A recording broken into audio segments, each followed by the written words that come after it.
Assalamualaikum warahmatullahi wabarakatuh. Selamat siang kawan UGM. Kembali lagi di acara kita Beyond the Scene Kolaboratif. Kali ini kita kedatangan tamu dari Xpreneur. Sedikit tentang Xpreneur, yaitu platform komunitas institut dan agensi untuk para expert dari berbagai bisnis dan industri berkolaborasi, membantu satu sama lain untuk melipat gandakan bisnis dan pendapatan. Kali ini kita akan kedatangan narasumber dari Xpreneur, yaitu Coach Novi. Halo Coach. Halo Mbak Putri. Coach Novi Rahmayani lengkapnya. Beliau adalah parenting dan career coach, logistik dan supply chain expert, dan Xpreneur. Nah, kali ini kita akan membahas topik tentang komunikasi jitu berdasarkan dominasi otak. Nah, silakan Coach, bisa dibuka apa itu komunikasi jitu berdasarkan dominasi otak? Oke, saya izin menyapa kawan UGM dulu ya. Oke, halo kawan UGM. Kita ketemu lagi ngobrol ya mengenai komunikasi jitu berdasarkan dominasi otak. Kalau bicara teknik komunikasi rasanya sudah banyak sekali ya Mbak Putri ya. Hari ini saya ingin membawa sesuatu hal yang baru, yaitu bicara mengenai dominasi otak. Mungkin bicara dominasi otak kesannya berat banget ya, kita mempelajari otak, tapi bukan itu yang mau saya ajak. Jadi kalau bercerita dikit mengenai dominasi otak, justru dominasi otak ini adalah sesuatu hal yang kita bawa sehari-hari. Tapi bisa jadi dua, kita sadar atau nggak sadar gitu. Nah, kenapa mengaruh ke cara berkomunikasi? Karena dominasi otak itu akan mendorong kita dan menentukan bagaimana kita berpikir gitu. Jadi ini adalah jawaban apa yang kita pikirkan. Kenapa kok kita berpikirnya begitu? Kenapa kita berbicaranya dengan caranya begitu? Inilah jadi dominasi otak. Nah, bicara dominasi otak, ini terbentuk dari dua hal. Jadi dia terbentuk dari fisiologi dan psikologi. Fisiologi itu adalah sesuatu hal yang memang sudah template-nya, sudah kodarullahnya dapat seperti itu, gitu ya. Jadi kita bawa mungkin dari sejak kita lahir, gitu. Dan bicara otak satu sama lain kita tidak ada yang sama. Ditambah dikombinasikan dengan faktor psikologis yang kita alami dalam keseharian nih, zaman sekolah, zaman bekerja, zaman kuliah, gitu ya. Dan itu akan satu membentuk karakter kita.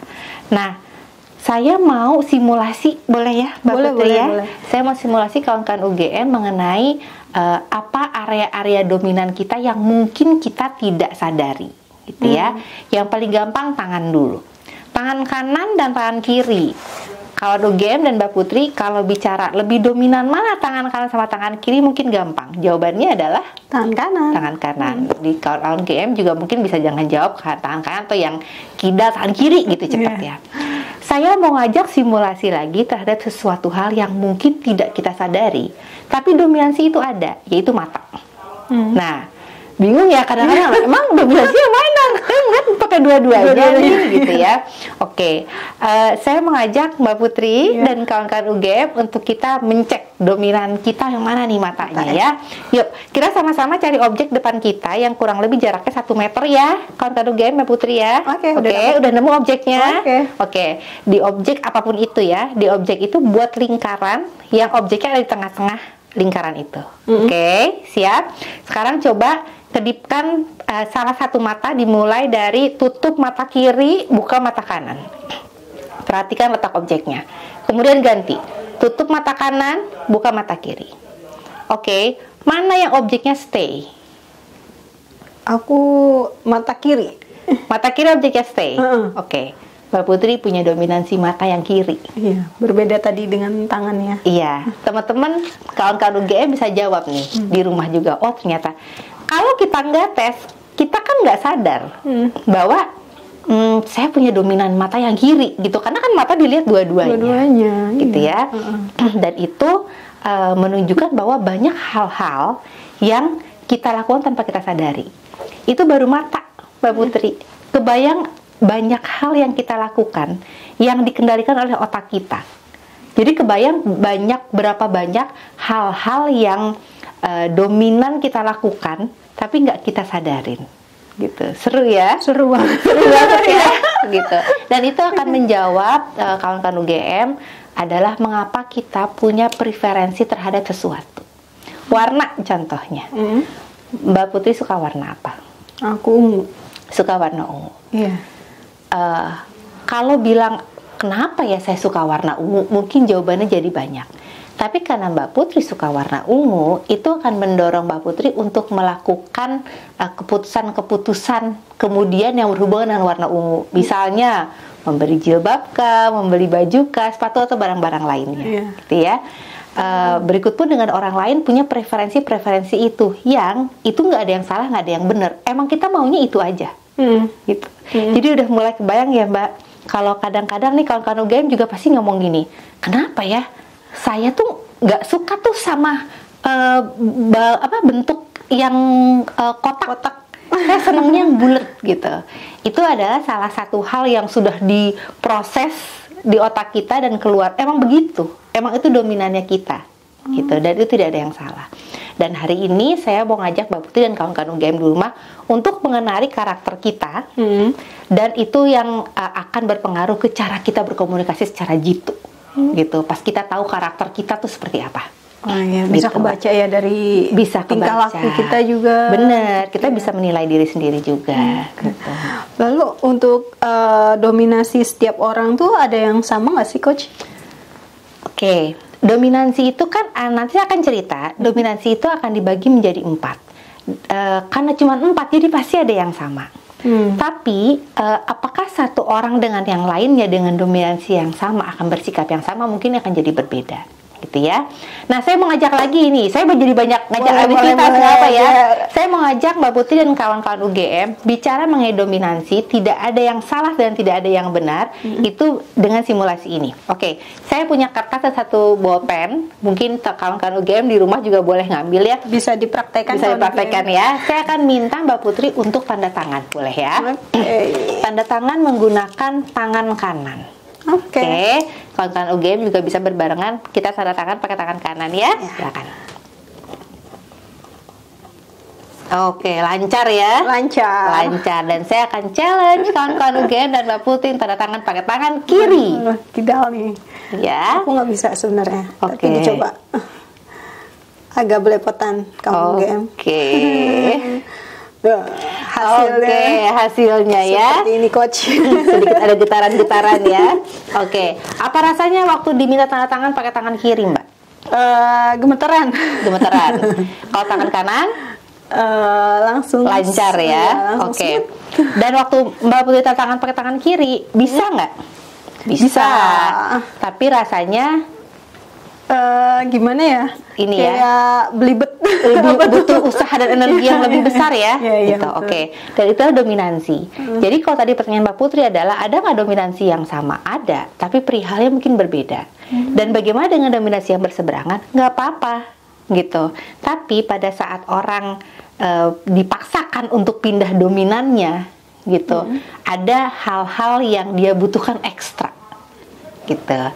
Nah, menjawab itu, saya mengajak Mbak Putri dan kawan-kawan UGM untuk bercerita mengenai 4 jenis apa aja dominansi ya. Oke, saya dapatkan ini dari sebuah pembelajaran dalam satu sertifikasi saya lakukan itu ilmu ini atau tools ini namanya Hijrah Mind. Ada toolsnya yang buat mengukur bagaimana masing-masing dominan pada orang. Cuma saya akan cerita jenis-jenis dominansinya aja nih ya hari ini. Jadi ada 4 kawan UGM. Yang pertama spontaneous, nanti kita akan bahas satu-satu. Yang kedua namanya feeling. Yang ketiga namanya reasoning. Yang keempat namanya specific. Gitu ya. Kita akan bahas nih ya, termasuk bagaimana bagaimana cara mereka berkomunikasi. Dan sekaligus saya minta berbarengan kawan-kawan UGM langsung dirasa-rasain nih. Dari 4 itu saya yang mana ya, gitu ya. Mbak Putri juga ya, saya yang mana ya. Habis ini kita akan sama-sama ngobrol. Saya akan cerita dari model yang spontaneous. Karakter dominan spontaneous itu tipikal orang-orang yang secara karakter mereka itu suka berpetualang, suka nyoba hal baru, suka dengan sesuatu yang baru. Mereka bisa tuh merelay out ruangan cuman biar suasananya baru aja, gitu. Ide-ide baru, mereka nggak takut resiko, dan kalau bicara mereka akan banyak bicara mengenai ide-ide besar, gitu. Ide saya gitu ya. Secara garis besar mereka akan melihat sesuatu tuh secara high level. Biasanya untuk orang-orang yang tipikal spontaneous. Idenya banyak tuh kalau spontaneous. Nah, diingat tuh kawan UGM. Nah, keyword ya, idenya biasanya banyak gitu, kreatif. Nah, yang kedua adalah tipe yang namanya feeling. Ya. Feeling itu adalah tipe karakter orang yang dominannya itu mengutamakan perasaan. Baperan. Bisa jadi baperan, in a positive way dia bisa suka harmonisasi gitu. Pokoknya semua tuh damai-damai aja kalau deket dia. Dia tidak tanggung-tanggung untuk men-serve orang gitu, asal orangnya bahagia. Dalam berkomunikasi akan terlihat bagaimana dia ngomong, kawan UGM. Dia akan ngomong mengutamakan kata rasa. Saya rasa gitu. Saya rasa ini akan menjadi lebih pas di sini. Jadi rasa yang dibawa sama dia. Gitu, kurang lebih seperti itu, dan banyak hal-hal yang detail lainnya. Yang ketiga ini adalah reasoning ya, yang reasoning. Tipikal orang-orang reasoning biasanya mereka punya karakter yang sangat logik dan suka bertanya. Jadi kalau ada orang senang nanya, mungkin bisa jadi beliau ini adalah tipikal reasoning, karena buat dia jawaban atas suatu hal itu jadi penting. Ajakan simple mau jalan-jalan aja, orang reasoning akan bertanya, kita mau jalan-jalannya kemana? Gitu, buat apa, ngapain? Naik apa? Kenapa harus ke sana? Gitu. Dan dalam berbicara, orang-orang reasoning biasanya dia akan banyak menggunakan kata-kata gini, secara logika, gitu ya. Udah berat. Alasannya gitu. Kalau logika saya sih, gitu. Jadi dia akan mengedepankan itu. Yang terakhir adalah spesifik. Dari judulnya aja kita bisa tebak ya, kalau DGM ya, karakter ini adalah karakter yang sangat detail, suka keteraturan. Satu hal bisa di breakdown banyak sama dia. Dari mulai, kalau penampilan nih, dari mulai atas sampai bawah nih, dia bisa mengomentari seujung rambut pun bisa dia, karena memang perspektifnya dia sangat detail gitu. Dan dalam bicara lebih tersusun. Dia akan senang sekali pada saat orang bisa membawa data. Oh, sekarang terjadi penurunan angka pengangguran berapa persen, bisa jadi begitu sampai ke koma-komanya. Dan pola-pola itu terjadi begitu saja karena itu ada dominansi kita. Nah, saatnya saya bertanya, kalau GM apa nih? Dan yang paling dekat saya akan ya Mbak Putri. Mbak Putri, dari uraian tadi rasanya dominansinya apa? Sepertinya aku reasoning, coach. Reasoning karena apa tadi keyword itu yang kerasa? Karena suka bertanya ya. Terus dan penasaran. Penasaran jadi ingin bertanya. Rasa ada ingin bertanya ya. Nah kayaknya udah kalau udah mulai nyatet ya. Kerasa nih. Bisa di message di YouTube kan. Kayaknya ini nih gitu. Dan bocoran kawan UGM, saya adalah seorang spontaneous. Mbak Putri, kenapa spontaneous? Karena saya senang banget nyoba hal baru. Saya nggak terlalu mikirin resiko. Udah deh, coba aja, nggak apa-apa. Ini bagian dari pembelajaran. Senang banget punya ide-ide baru, gitu. Dan banyak hal lainnya. Jadi saya menamakan diri saya kayaknya saya spontaneous deh, gitu ya, ngerasa-rasain. Tapi memang ini nggak akan dirasain kalau kita nggak ngobrol kayak gini ya. Gitu, ada beberapa hal. Dan dalam komunikasi perlu kita ketahui ini karena ini akan membedakan bagaimana cara kita berkomunikasi, gitu ya. Saya langsung praktek aja. Udah ketahuan nih ya, kalau UGM saya spontaneous dan Mbak Putri adalah seorang reasoning. Saya mau ngajak Mbak Putri untuk jalan-jalan ke Bali besok. Mbak Putri, let's go kita ke Bali besok. Seorang reasoning akan menanggapinya sebagai mau ngapain. Tapi kalau saya ketemu orang orang spontaneous, itu pasti akan ditanggapi dengan menyenangkan, gitu ya. Oke, seru. Cus. Jadi untuk kita berkomunikasi kawan-kawan UGM, kita lihat siapa yang kita ajak bicara. Begitu kita ajak bicara Mbak Putri adalah seorang reasoning, saya akan mengajak Mbak Putri dengan cara yang berbeda. Rasakan bedanya saat saya nanya gini, Mbak Putri, yuk kita ke Bali besok karena ada hal yang mesti kita lakukan, ditambah sekalian conference Mbak di sana. Ada waktu nggak ya? Ada waktu nggak ya? Tapi lebih dicerna ya. Dibanding tadi saya langsung ditolak ya. Naik apa? Oke. Dan begitulah kawan-kawan UGM, bagaimana caranya kita berkomunikasi yang jitu. Jadi akan sangat tergantung dominansi kita, dan itu mempengaruhi bagaimana kita menanggapi itu. Gitu Mbak Putri. Oke, ini udah banyak banget nih dari keempat itu. Lalu coach, nih bagaimana cara kita tahu dominasi kita yang sama tuh? Gimana? Dengan ngerasain. Jadi kita eksplorasi nih ya. Di depan kita eksplorasi tipe seperti apa nih Mbak Putri nih, gitu ya. Dari cara kita ngobrol, kita bisa menyesuaikan. Seperti apa orang yang kita ajak bicara berpikir. Gitu kelihatannya. Oke. Lalu akibat jika berkomunikasi dengan dominasi yang berbeda tuh ada nggak sih akibatnya? Jadi nggak nyambung. Oh. Kayak soal Bali tadi, kalau saya memaksakan saya mengajak Mbak Putri dengan cara spontanis, saya akan ditolak mentah-mentah sama Mbak Putri.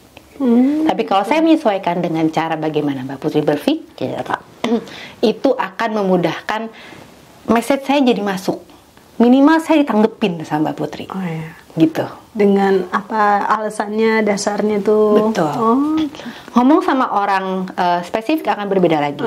Orang spesifik, kalau saya ngomong sama orang spesifik, saya akan ganti kalimat saya menjadi, yuk kita ke Bali, nanti kita akan berangkat jam segini, nanti kita akan naik ini, di sana ngapain aja. Orang spesifik yakin akan mengiyahkan apa, minimal saya didengerin. Oh gitu. Jadi kita ngeblend. Kalau yang sama yang feeling tuh gimana ya, Watch? Yuk kita ke Bali yuk, di sana tuh seru, di sana tuh kita jadi bahagia, kita di sana nyenengin loh, karena kita bisa lihat sunset, kita bisa ngeliat sunrise, itu menyenangkan loh, gitu. Ternyata beda ya. Ternyata beda rasanya. Komunikasinya tuh.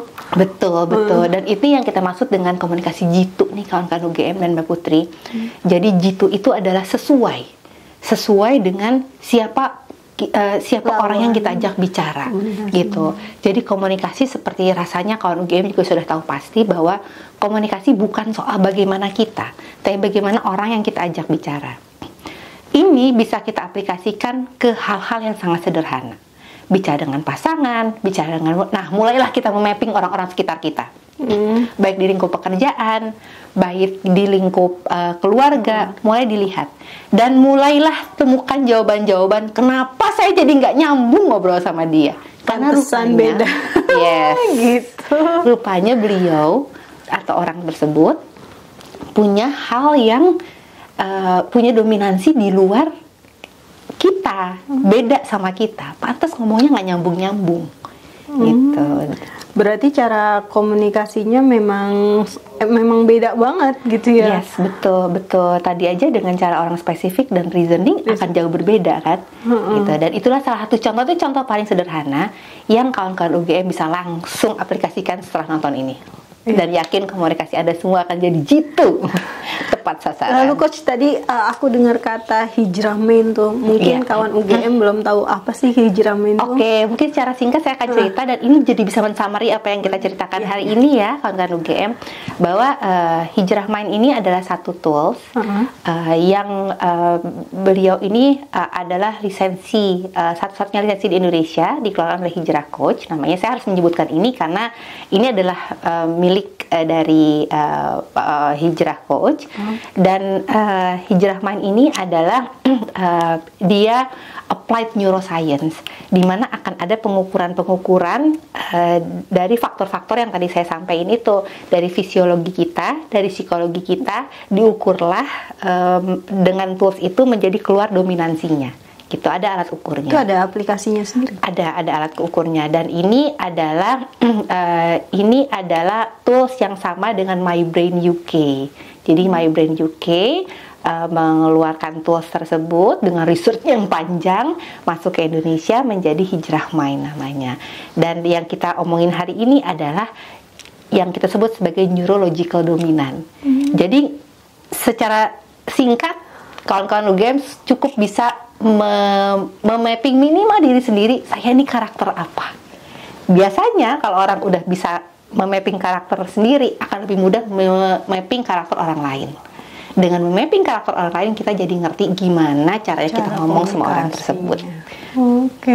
Oke coach, wah banyak banget ini tentang dominasi otak ya. Karena waktu yang singkat ini sudah mau habis coach. Jadi kawan UGM, tadi ada 4 dominasi.